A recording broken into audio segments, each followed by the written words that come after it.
कूड़े के ढेर में फेंकी गई रोटियां रोज यही बयान करती हैं कि पेट भरते ही इंसान अपनी औकात भूल जाता है।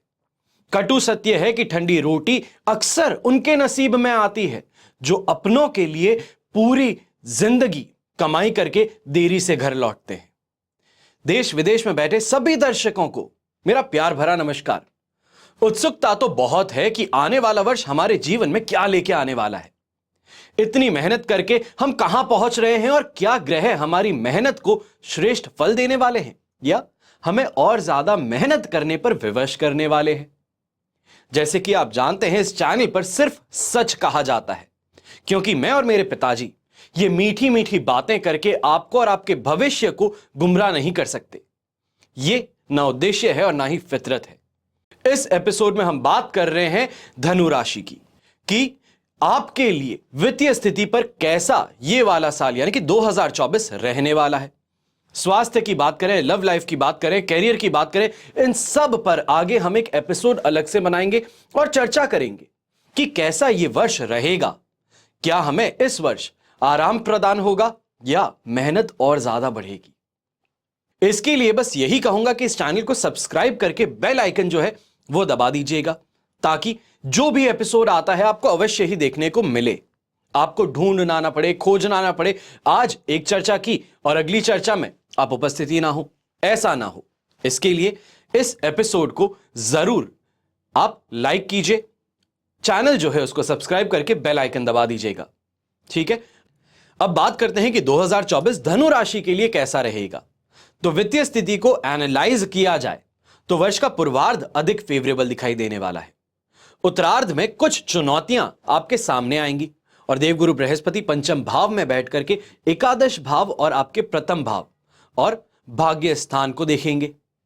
इससे फाइनेंस से जुड़े कुछ परेशानियां जो हैं उसमें आपको कमी आ जाएगी, या ये कहूं कि जो टेंशन थी फाइनेंशियली वो कम हो जाएगी। सही डिसीजंस लेकर के अपनी स्ट्रेंथ जो है वो भी बढ़ा देंगे और कोई कमी अगर रह जाती है तो उसको भी यहां पे आपको हेल्प मिल जाएगी, जिससे कि टोटल रिकवरी आपकी हो पाए। जब गुरु बृहस्पति मई 2024 की शुरुआत में छठे भाव में आएंगे तब खर्चों में तेजी आ जाएगी, जो आपकी वित्तीय स्थिति के लिए और ज्यादा अच्छी नहीं कही जा सकती। फिर वहां से हम कहेंगे कि प्रिजर्वेशन का टाइम आ जाता है, स्ट्रगल का टाइम आ जाता है। फिर आप सब कमेंट करेंगे कि आपने तो बहुत अच्छा कहा था राशिफल, पर हम तो देख रहे हैं कि यहां से लगातार हमारा डाउनफॉल चल रहा है, खर्चे बहुत ज्यादा हो रहे हैं। डाउनफॉल नहीं होगा, खर्च अवश्य होंगे, पर खर्चों पे आपको इस समय में कंट्रोल बनाना है। अब शांति से तैरती नाव में अचानक से भूचाल आने की आशंका जताएंगे। अब शनि महाराज आपके 5th हाउस में, 9th हाउस में, 12th हाउस में यहां पे दृष्टि रखेंगे, जिससे कुछ खर्चों पर ध्यान देकर के आप उन्हें कंट्रोल में ला सकते हैं। अक्सर ये कहें कि ओवर स्पेंड जो कर रहे थे, आपको कोई कोटेशन मिला किसी काम का, बहुत ज्यादा बड़ा मिल गया, तो उसके ऑल्टरनेटिव्स खोज के एक बहुत अच्छी, जिसको हम कोट कहते हैं, वो आपको मिल सकता है। और इस वर्ष अपनी आमदनी और अपने खर्च के बीच में आपको कहीं ना कहीं स्टेबिलिटी, बैलेंस बना करके चलना होगा। इसके लिए वर्ष की शुरुआत से ही प्रयास करना शुरू कर दीजिए, वरना परेशानी जो है वर्ष के अंत तक में जाते जाते बहुत बढ़ सकती है। तो ये हुआ 2024 का वित्तीय राशिफल या फाइनेंशियल राशिफल आपकी राशि के लिए। आशा करता हूं ये एपिसोड पसंद आया होगा, और पसंद आया है तो सिर्फ देखना नहीं है, एंड तक पूरा देखें हैं तो लाइक करना है, चैनल को सब्सक्राइब करना है, इसका जरूर ध्यान दीजिएगा। मैं आशा करता हूं कि आपका ये वर्ष जो है, चाहे स्ट्रगल से भरा हो या बहुत ही पॉजिटिव हो, पर आप हमेशा खुश ही रहें।